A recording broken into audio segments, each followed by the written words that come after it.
We're not going to rehash what has happened over the last 5, 6, 7 days. We all know the details, really. But I think the bigger question here on Marcus Rashford is, how do you think Danny Eric Ten Hag's dealt with all that? Because it is different comparing to how Jadon Sancho was dealt with. How do you think he managed the situation?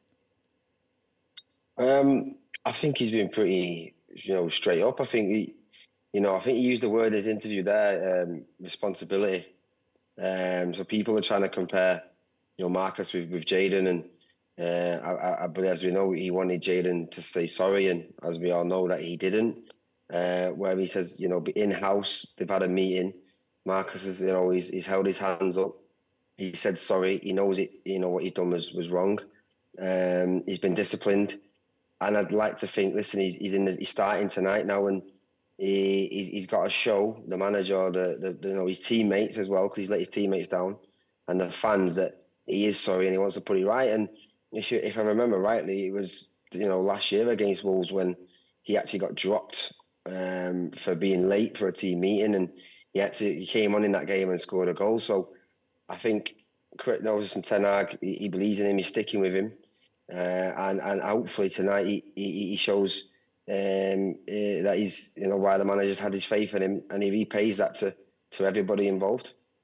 That's the thing, isn't it, Phil? Now that you're into sort of coaching and management to some degree yourselves, how do you make that decision between stamping down your authority and ensuring discipline is well and truly practiced all over the place, versus when albeit Rashford's form this season has not been fantastic, but in the last 4 games, he's had a goal involvement, 2 goals, 2 assists. How do you make the decision between that, Phil? I think it's quite simple in terms of the manager. Obviously, if you look at Marcus, he's obviously, like I say, he's been disciplined for what he's done. He's accepted it. He want the standards met for a Manchester United player. And obviously, you look at the Sancho situation, where obviously he went public and went on social media and had a bit of a ding-dong with the manager, which, in any walk of life, in any industry, you can't be doing that. So obviously he was disciplined in a different way. Obviously it's not ideal what Marcus has done. He knows that himself. I couldn't sit here and tell you, we've all been through difficult periods in our career, and we've all dealt with it in a different way. But obviously going out partying and drinking is probably not the answer, especially in this day and age where, there's hundreds of cameras around, especially someone of Marcus's profile. So, for him, I think it's important for his family, his close friends, to get around him. He's obviously had a difficult season for Manchester United. So it's vitally important now for me. I've met his mum, I've met his brothers, the good people. And I think it's time. Obviously, they need to stick their arm around him, obviously reassure him of his roles and responsibilities as a person and as a player of Manchester United. And I'm sure he'll do that. It wouldn't surprise me tonight if he went out there and scored. And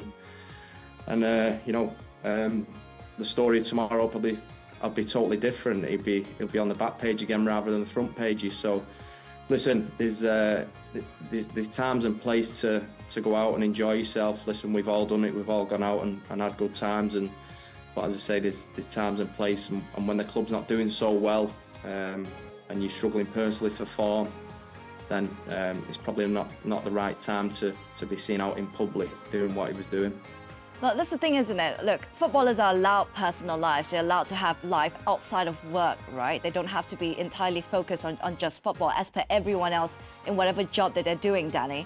But it's not the first time something like that has happened. He's gone out as well celebrating after the losing in the Manchester derby.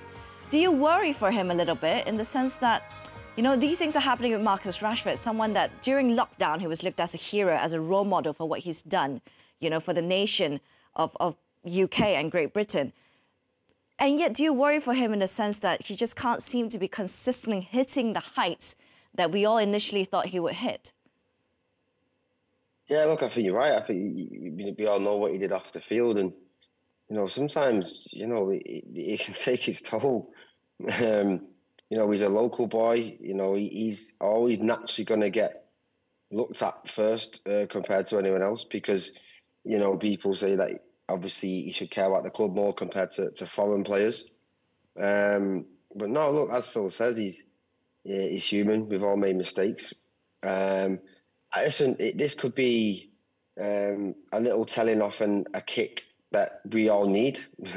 We've been there, you know, where you let everyone down. It's public, and sometimes you do need that little kick to get you going in and make you realise the position you're in. You know, as a Manchester United player, you know, the microscope is on you. So I'm really hoping that, you know, in a good way, he turns this negative into a positive, because, as you said, it's not been great. He signs his new contract, scores 30 goals, signs his new contract, and, you know, this does seem to be like something's weighing him down. And I said, hopefully, as Phil says, with his friends and family, they get around him. And, you know, tonight he goes out there and we just want to see him working hard. Yes, he can score goals, but, you know, let's tonight show your effort and desire of being a Man United academy player and a product of Manchester. What I will say on that, sorry, Michelle, what I will say on that, Simo, as well, is obviously he's coming to a stage in his life now. He's not a kid anymore. He's 26. So these are obviously the important years where probably define what you're going to become as a player. Obviously, I'd imagine the talent that he's got and the player he is and the player that we believe he could go on to be. These are the years now where he has to step up and obviously start dominating games, obviously behaving right off the pitch and go and collect silverware. That his ability, you know, obviously warrants. But you don't get these things hand delivered to you. You've got to go and work. You've got to go and put the work in. But as you say, you get to 26 before you know it, you're 30. So, you know, he's got to grab the bull by the horns and resurrect his career again, I'd say. Yeah, Michelle, sorry as well. Quickly, just, you know, Michelle, you just said it in your question as well. You know, before this incident as well, I think you just said his actual form in the last 3 or 4 games has been back to what we've seen and what we know. You know, I was at the Spurs game, and, you know, he scored and he looked dangerous and threatening. So we just hope that this doesn't hinder that, because, like I said, he did look like he was getting back to the Marcus Rashford that we knew. I think Bruno Fernandes spoke as well pre-match. We're not showing the clip at the moment for the time being. I believe we can actually. We're going to show it to you so that we don't actually accidentally, you know, reconstrue his sentences. We're going to hear now from Bruno Fernandes and his thoughts ahead of the match on the issue that's going on internally as well. You've spoken before about the need for discipline amongst the squad and amongst the players. For you as the captain, have you had any private conversations with Rashford since the incident? It stays in the dressing room again, but obviously when I feel that I need to do some talk, it's not because I'm the captain, as a friend, as a teammate, and not more than that. And it's not like I do it for the team to perform well or no. It's just to everyone feel that they are welcome to talk with me if they have any thought that they think they need to talk or they need to have any conversations, or if they need any support. I'm more than open to talk, not as a captain but as a friend. I think it's a really good thing for him to remind all his teammates that he's there. If he's the captain, he's available. He's available to chat as well, Phil. I mean, the doors should always be open to the captain, right? I mean, he's often the man that you go to. Yeah, absolutely. You know, the captains are there for a reason. The leadership qualities and the qualities that they give all around the dressing room, and you know, players should be entitled to go and speak to the senior players and the captain whenever they want. And you know, obviously Bruno there's obviously seen Marcus maybe struggling in his personal life. Obviously, his form this season probably not at the heights that he'd expect. Obviously, the last 4, as Simo spoke about there, he's starting to get a little bit of form back. But in terms of, you know, struggling outside of the football club, if there's things where obviously you need to speak to fellow professionals, especially your captain, then, you know, it's someone you can lean on. Obviously, Bruno's got great experience and what you should be able to do with your captain. And, you know, it's good quality from Bruno, that. And, you know, I admire stuff like that. Do you think he is a good captain, Danny? Because sometimes in order for you to open up to someone, you've got to show that you are a good leader first and foremost, for them to feel comfortable with you around. Do you think he has demonstrated that he's a good captain? Listen, I've watched United a lot now, and this question comes up a lot. And for me, I think, listen, he doesn't shy away.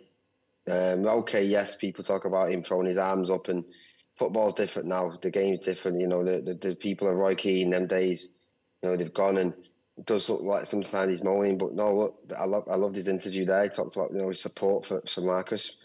But I think if you look at him, and if I was in that dressing room and I was his teammate, you know, there's times when you're playing for Man United, it's at Old Trafford, it can be really daunting and it can get to people. And he isn't one that shies away. He always wants the ball. He always looks like he runs his socks off. And I think at the moment, United do need someone like that always wants to get on the ball, wants to try and create. Yes, he gives the ball away sometimes, but he doesn't hide, doesn't shy away. So, listen, I think right now, for me, yes, I would rather him be in my team as one of the leaders than not.